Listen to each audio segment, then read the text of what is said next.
नमस्कार। आज हम दुनिया की सबसे अहम और ऐतिहासिक नदी प्रणालियों में से एक सिंधु नदी के सफर को करीब से जानेंगे। देखिए, ये सिर्फ एक नदी नहीं है, बल्कि एक पूरी की पूरी सभ्यता की जीवन रेखा है। तो चलिए इसकी शुरुआत इसके जबरदस्त पैमाने से करते हैं। तो सबसे पहले बात करते हैं इसके साइज की, इसके पैमाने की। 11,65,000 वर्ग किलोमीटर ये सिंधु बेसिन का कुल एरिया है। अब जरा सोचकर देखिए, ये भारत के 1/3 हिस्से से भी बड़ा इलाका है, जो इसे दुनिया के सबसे बड़े नदी बेसिन में से एक बना देता है।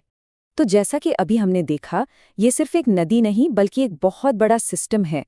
सिंधु भारत में हिमालय से निकलने वाली नदियों में सबसे पश्चिम में है, और यही जियोग्राफिकल पोजीशन इसे एक खास और स्ट्रेटेजिक इंपॉर्टेंस देती है, जिसका असर एक बहुत बड़े भूभाग पर पड़ता है।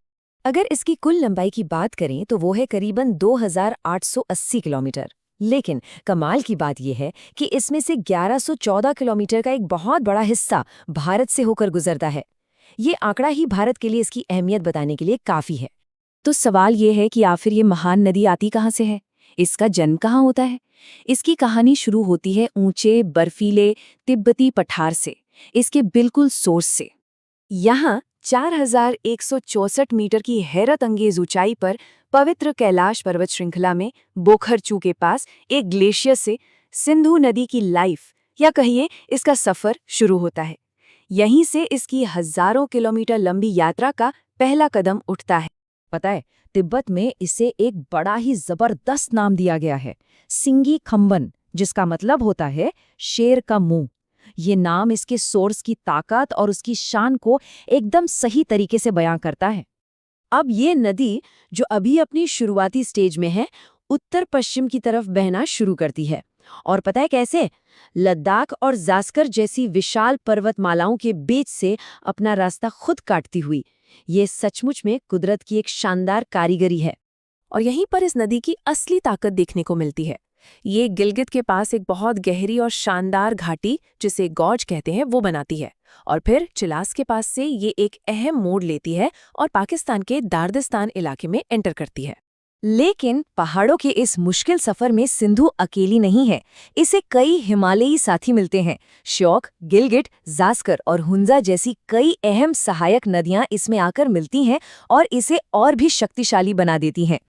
अब आता है एक बहुत ही अहम पड़ाव।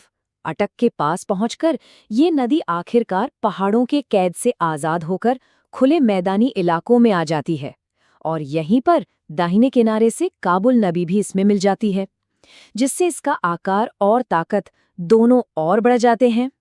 तो अब हम पहुंचते हैं इस नदी प्रणाली के बिल्कुल दिल में, यानी पंजनाद।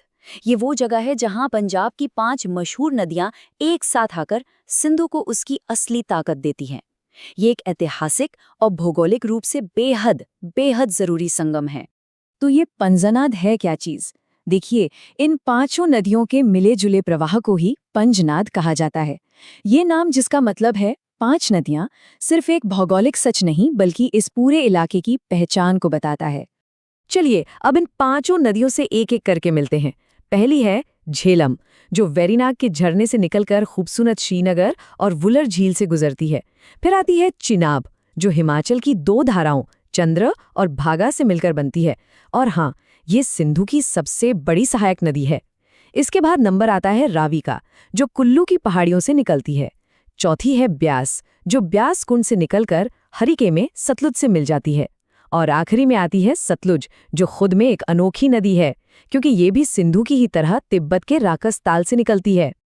अच्छा, सतलुज का ये सफर एक बहुत ही दिलचस्प भौगोलिक बात को सामने लाता है।